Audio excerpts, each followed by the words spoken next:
Chào các bạn nhé. Đây là chiếc diều giấy truyền thống mình làm từ bằng tờ giấy. Nó có chiều dài là 1m9, chiều rộng 1m9, cao bằng gần mình này. Chưa? Giờ mình sẽ thả cho các bạn xem nhé. Sợ này không có gió đâu.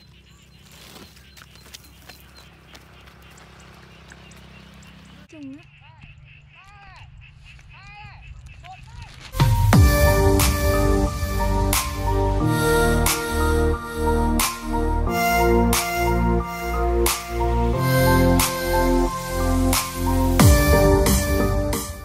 Giờ xa lắm các bạn ạ. Tít trên kìa. Không nhìn thấy luôn. Nó kịp quá.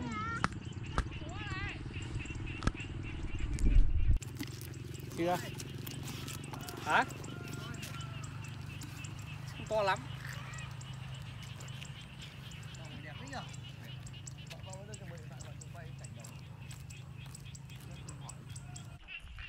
Nay gió kém quá. Hôm nay ít gió quá.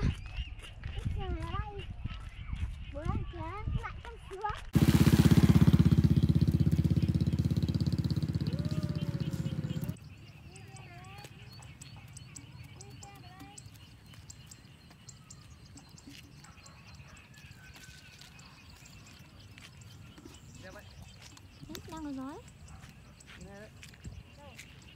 Đâu? Ok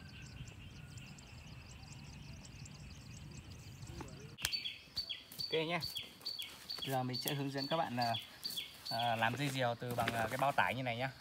Giờ mình đã cuốn được một lửa rồi. Mình sẽ hướng dẫn các bạn làm lại từ đầu.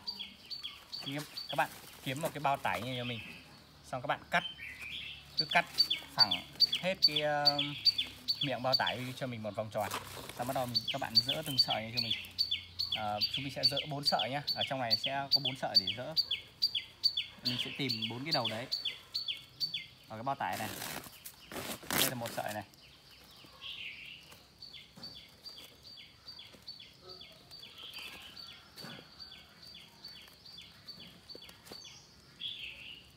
Tuốt đây. 2 sợi này. 3 sợi này. 4 sợi này. Đấy. 4 sợi này rất là chắc luôn. Đây là bao tin tải các bạn. Này cái bao tải mới thì dây nó mới chắc. Xong các bạn lấy được 4 đầu rồi đúng không? Các bạn tuốt cho nó. Đấy. Kéo như này.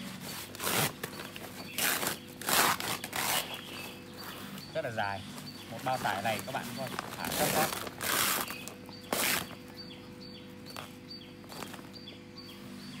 Rách.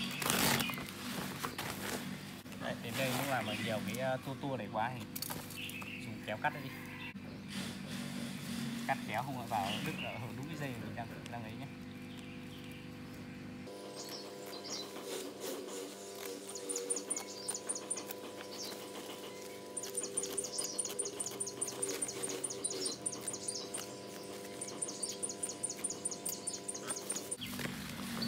Xong chưa?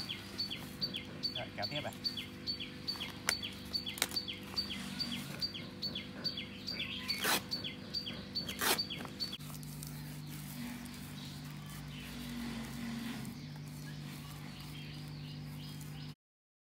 Giờ mình sẽ hướng dẫn các bạn làm chiếc diều không cần đuôi nhé. Thì cái đầu tiên các bạn chuẩn bị cho mình một tờ giấy hình vuông.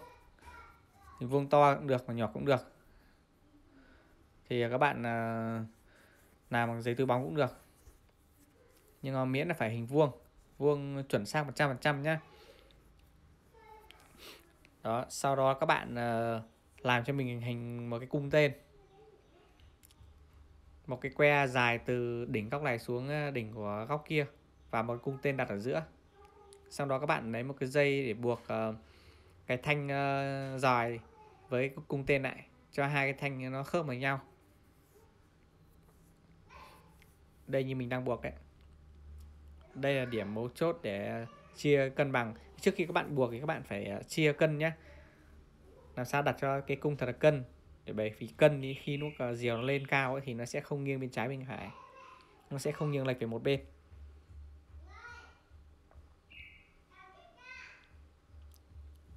Đấy, mình buộc chặt ở giữa này thì mình đã chia rồi. Video là clip của mình hơi dài nên là mình sẽ cắt ngắn những cái đoạn không cần thiết đi. Giờ mình sẽ ngồi đây nói cho các bạn xem. Các bạn nào mà thật sự nhu cầu muốn làm chiếc diều này thì hãy ngồi lắng nghe mình nhé. Nếu có sai sót gì các bạn đừng nhắn tin chửi mình hay là nhắn tin comment chê bai mình nhá, để làm cái video mình xấu đi. Thay vào đó các bạn hãy like video của mình. Mình cảm ơn các bạn nhiều. Mình đã mất công sức tạo ra cái video này, mất rất là thời gian. Ok chưa? Nên là nó hơi khó hiểu thì các bạn hãy thông cảm cho mình.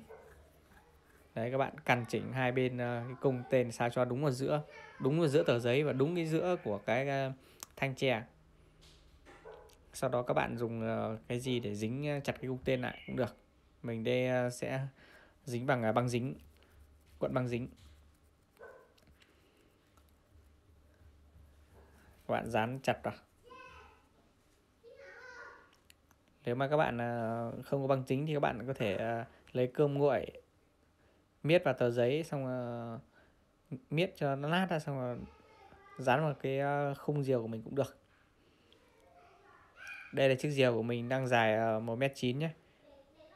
Hai đỉnh là dài thành 1m9, hai cạnh như nhau đều 1m9 hết. Các bạn làm một cái khung diều bao nhiêu thì các bạn tự đo rồi tự chặt cây tre để làm nhé. Làm theo hình cung tên. Đây mình đã làm đúng hình cung tên.